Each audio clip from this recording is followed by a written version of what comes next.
이성 교제 시 스킨십은 어떻게, 어디까지 해야 되나요? 라고 했는데요. 스킨십은 성적인 흥분이 오기 전까지.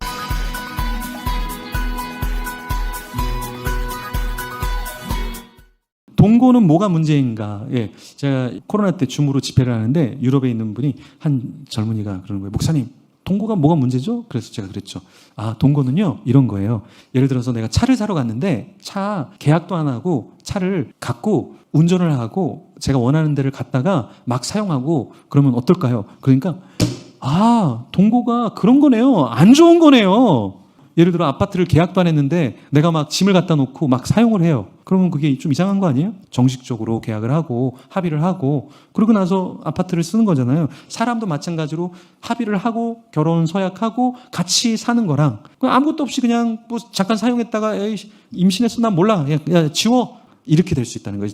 그래서 동거는 엔조이에 즐기는 것만 있지 책임은 없다. 동거는 책임을 지지 않겠다라는 거예요. 그래서 이거는 사악한 것이다. 동거는 사악한 거예요. 언제든지 버릴 수 있는 관계로 만들어 놓고 즐길 수 있도록 하는 거죠. 그래서 어떤 사람들은 유학하거나 이런 이민자들 중에는 뭐 돈을 세이브하기 위해서 같이 삽니다. 그런데요. 그런 인간은 상종을 하면 안 돼요. 돈을 세이브하기 위해서 같이 이렇게 한다라는 건 말이 안 돼요. 돈을 세이브하면 남자도 위험한가 요즘에는 남자끼리 하여튼간 그런 정신으로 동거한다라는 거는 올바른 게 아니다. 대가를 지불해야 된다. 내가 저 사람하고 살려고 그러면 저 사람을 경제적으로 책임지겠습니다. 사회적으로 제가 이 사람을 책임지겠습니다라고 하고 사는 것과 아무런 책임은 지지 않겠다고 하면서 같이 좀 자자, 같이 좀 먹자 하는 거는 이건 정말 정신적으로 건강하지 않다라는 거죠. 목사님, 신앙이 좋은 사람을 선택해야 됩니까? 성격이 좋은 사람을 선택해야 됩니까? 네, 제 답은 성격이 좋은 사람이 훨씬 더 좋습니다. 왜냐하면 성격이 좋은 사람이란 건 뭐냐면 내가 기독교를 믿어요.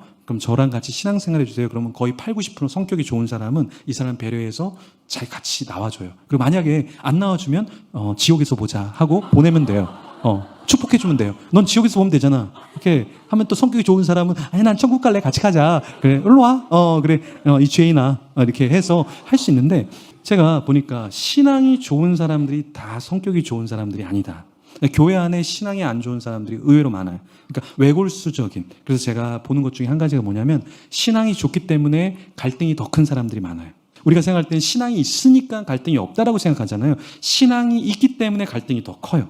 예를 들어서 자매님이 교회가 이제 건축을 해야 된다. 그러면 건축 헌금을 해야 되겠죠. 근데 자매님은 제가 보니까 믿음이 좋아서 한 10억 정도 하고 싶을 거예요. 네, 아멘. 10억 정도 하는데 형제님은 믿음이 없어서 1억밖에 못 하겠다는 거예요. 근데 이것 때문에 싸움이 됩니다.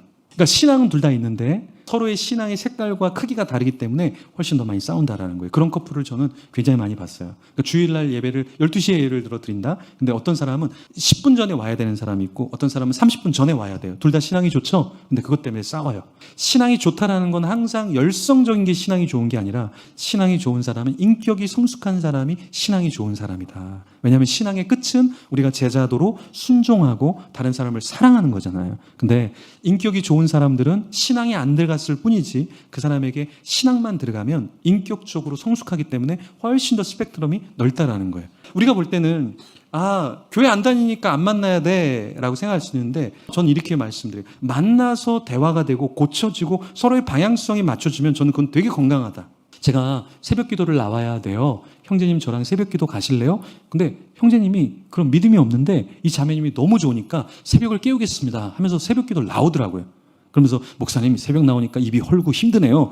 신앙생활은 쉽지 않군요. 그래도 그러면 자매님이 조용히 해요 여보. 이렇게 얘기하면 예 잘못했습니다. 십자가에 매달릴 뻔했네요. 막 이러면서 제가 열심히 하겠습니다. 뭐 이렇게 진짜 그렇게 해본 적이 없는데 사랑하니까 이게 되더라고요. 근데 신앙이 좋다 그러는데 자기의 주관만 뚜렷하고 전혀 그 미동도 없는 사람은 배우자감으로는 별로 좋지 않다. 이런 사람은 신부감, 카톨릭의 신부로 들여지는 게 훨씬 더 낫다. 영원히 결혼하지 마라. 이렇게 해서 보내주는 게 훨씬 더 나아요. 조율이 되는가 안 되는가 거기까지 보고 조율이 안 되면 나중에 지옥에서 보자 이렇게 이야기를 하면 좋을 것 같아요. 이성 교제 시 스킨십은 어떻게 어디까지 해야 되나요? 라고 했는데요. 스킨십은 성적인 흥분이 오기 전까지 예를 들어 스킨십을 하는데 성적인 흥분이 와서 성관계를 할 것 같으면 거기서 멈춰야 된다라는 거예요. 왜 스킨십을 자제를 해야 되냐면 젊을 때 가장 우리가 불타오를 수 있는데 잘못 불타오르다 보면 집을 다 불태울 수 있거든요. 저 사람 집도 우리 집도 다 불태울 수 있어요. 근데 그게 결코 축복이 아니에요. 생명을 건드리기 때문에 이건 축복이 아니에요. 이건 저주가 된다. 그래서 결혼의 테두리 안에서. 그래서 우리 자매님들 같은 경우는 지켜야 되는 이유가 결혼하기 전에 그냥 막 성관계하는 사람들이 있거든요. 나중에 어떻게 되는 줄 아세요? 대부분이 결혼하기 전에도 문란했는데 결혼하고 나서는 문란한 게 당연한 거니까 서로 문란하게 살더라고요. 그래서 그런 커플 되게 많이 봤어요.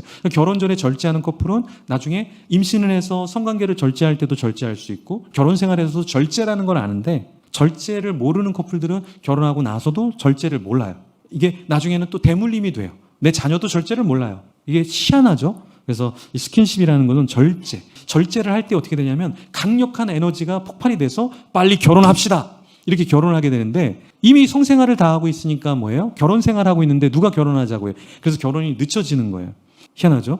그러니까 남자에게 여자에게 하나님은 성적인 에너지를 주셨어요. 그러니까 이 에너지가 발산되도록 결혼이라는 것으로 가는 건데 그거를 에너지를 이미 다 발산을 다 해버리면 결혼할 이유가 없는 거예요. 그러다가 조금 마음에 안 들면 헤어지는 거죠. 또 다른 사람 만나면 성적인 에너지만 발산을 시키다가 거기서 끝나버린다. 그래서 저랑 스킨십 하고 싶으세요?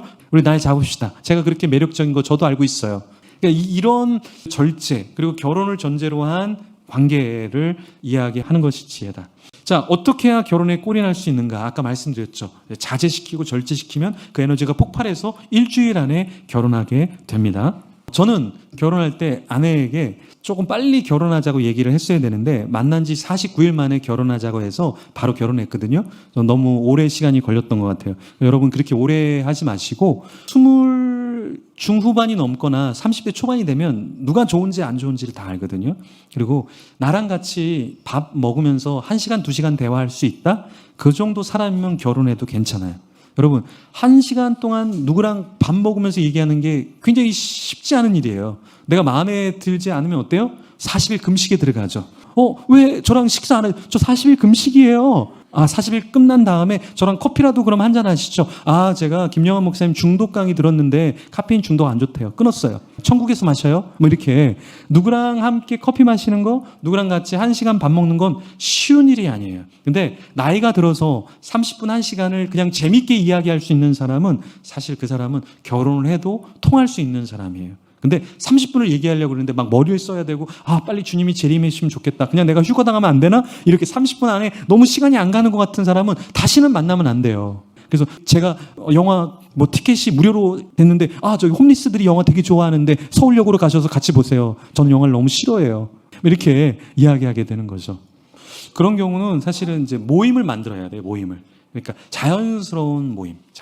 그래서 제가 생각한 중에 하나가 뭐냐면 우리 젊은이들이 교회에서 누군가를 만나는 게 되게 어렵잖아요. 그래서 젊은이들 27부터 35까지 여기 나이에 교회 추천을 받거나 해서 같이 독서 모임을 한번 1박 2일 동안 하자. 책을 읽고 얘기 나누면 저 사람이 어떤 사람인지 다혈질인지 우울질인지 점액질인지 어떤 사람인지 다 드러나잖아요. 약간 그런 장을 만드는 것이 좋지. 자, 오늘 우리 블라인드 데이트 합니다. 그래서 그냥 서로 그냥 그것만을 위한 목적으로 만나면 좀 어색하잖아요. 그래서 그런 장을 만들면 되게 좋고 아까 말한 대로 친구들이 이제 45살 정도의 친구들 그중에서 이제 앞뒤로 20살 차이가 나야 되니까 65세 이제 할머니도 오시라고 해서 같이 이제 이렇게 캠핑을 하는 거죠. 이렇게 나룻배도 타고 정글도 가보고 그래서 이렇게 같이 할 수 있는 뭔가를 만들면 자연스럽지 않을까?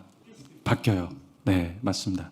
그러니까 모든 그 기질도 사실은 다 바뀝니다. 저는 어렸을 때 점액질이었어요. 전형적인 수줍어 많고 정말 내성적인. 근데 사역을 하니까 제가 가만히 있으면 안 되고 내성적인 사람을 자꾸 뭔가 시켜야 되고 말을 해야 되고. 그래서 저는 집에 가면 가만히 있고요. 대부분 제가 책 보는 걸 좋아하고 가만히 있는 걸 좋아하고 제가 사람들을 많이 만나는데 사람들이 많이 만나는 걸 좋아하는군요. 그러는데 저는 사람 만나는 걸 별로 좋아하진 않아요. 그래서 누구를 초대하고 만나는 걸 좋아하지 않는데 지금은 매일 사람을 만나고 하는데 그건 사역적으로 저한테 이제 변질되어진 기질이 하나 붙은 거죠. 그래서 이거는 계속 바뀐다. 그래서 사람이 이렇게 평신도로 있을 때의 리더십과 내가 또 사역자가 됐을 때의 리더십, 또 내가 담임 목회자가 됐을 때의 리더십, 내가 해야 될 역할이 주어졌을 때 사람이 바뀌어요. 그리고 거기에 따른 사랑의 언어도 바뀌더라. 그러니까 결혼하기 전에는 예를 들어서 내가 이런 인정하는 말이 되게 좋았는데 결혼을 보니까 말보다는 함께하는 시간이 훨씬 더 중요하구나. 그래서 내가 시간을 만들어야겠다. 이 생각이 바뀌는 거죠. 그래서 저는 6월 달에 가족들하고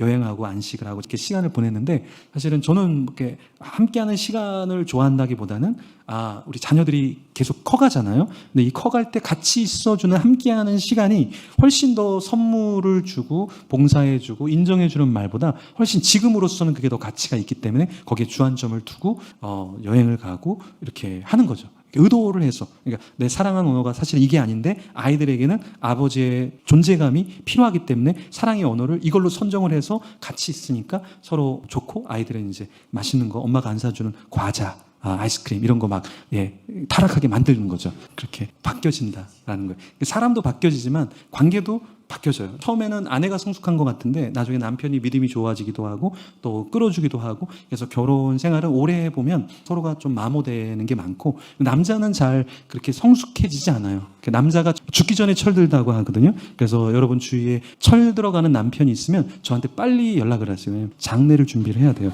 남자가 철든다라는 거는 죽을 준비가 됐다라는 이야기니까, 그래서 쉽진 않습니다. 우리 남자들이. 주님이 필요하죠. 결혼학교 중에 중요한 게 뭐냐면 양육론이에요. 양육론, 교육론.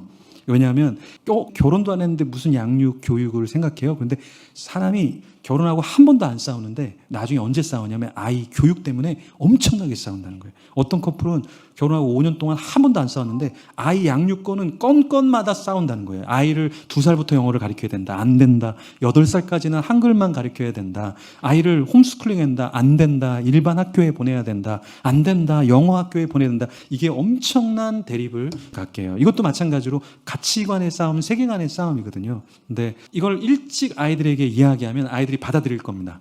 이게 안 받아들여질 것 같은데 받아들여져요. 왜냐하면 아이들도 내가 공부를 해야 되는데 언제든지 나중에 만날 수 있으니까 그 친구를 생각하고 나중에 졸업한 뒤에 난 좋은 감정이 있었어 하고 만나는 친구들이 실제로 있거든요. 그런 커플이 결혼까지 갑니다. 근데 나 너 좋아하니까 만나 해갖고 만났다가 헤어진 친구들은 다시 결혼까지 가기는 힘들어요. 그러니까 이게 절제를 가리키는 건데, 그때를, 그리고 이제 예전에는 이런 게 있었어요. 캠퍼스에 룰이 있었어요. 크리스찬 캠퍼스마다 캠퍼스에 있을 때는 이성교제를 하지 않습니다라는 거를 잘 지키는 사람들이 있었고, 그런 룰이 있지만 서로 몰래 만났던 사람들이 있더라. 근데 나중에 어떤 사람들이 깊이 결혼까지 가냐면 그 룰을 지키면서 사소한 감정이지만 절제를 한 사람들이 훨씬 성숙한 리더십을 갖는다라는 거예요. 그러니까 우리가 인간적으로 생각할 때는 좋아하면 표현해야지, 대학생인데. 근데 대학생이라 할지라도 그것에 대한 절제를 하고 타이밍을 잡아서 나중에 결혼 때, 교제할 때, 대학을 졸업한 뒤에 만날 때 하는 것도 얼마든지 가능하더라. 때로는 정말 불같은 사랑, 정말 이렇게 사랑을 안 할 수가 없어서 서로 건강하게, 예를 들어서 편지를 하고 건강하게 서로를 위해서 기도해주고 좋은 만남을 한다면 그거는 굳이 또 우리가 막을 필요는 없다. 그러니까 이게 얼마나 건강하게 서로의 공부에도 효과를 줄 수가 있거든요. 너 그렇게 공부해서 나랑 결혼 못해. 너 하버드나 미네르바 내가 음료수 사줄 테니까 미네르바 정도 가야지 나 만날 수 있어. 이게 오히려 자극이 될 수도 있거든요. 그래서 항상 이성교제가 마이너스가 되는 것만은 아니다. 하지만 그것을 자연스럽게 이쁘게 교제할 때는 부모님이 허용을 해주는 것도 나쁘진 않다. 그래서 어느 정도의 문은 열어놓되 정말 어떤 것이 더 아이들을 위해서 좋은 것인가, 그것을 기도하면서 충분히 대화. 그래서 관계의 형성 중에 한 가지가 뭐냐면 사실 대화라는 게 있는데, 대화라는 것을 우리 한국 사람들이 가장 못해요. 그러니까 뭐냐면 부모의 생각을 주입시키는 건 대화가 아니에요. 엄마는 이렇게 생각하는데 넌 어떻게 생각하니? 엄마 말이 맞는 것 같아요. 저도 좀 절제해서 좋은 사람 만나도록 할게요. 엄마 아빠를 보니까 많은 걸 배우네요. 이렇게 하면서 서로의 생각을 나누면서 대화를 하는 것과 일방적으로 우리 집은 이래 라고 하니까 네가 나를 따라와야 돼 라는 거는 상당히 많이 다르다라는 거예요. 그래서 여러분들의 세계관과 가치관을 좀 많이 열어줘야 된다라는 거고,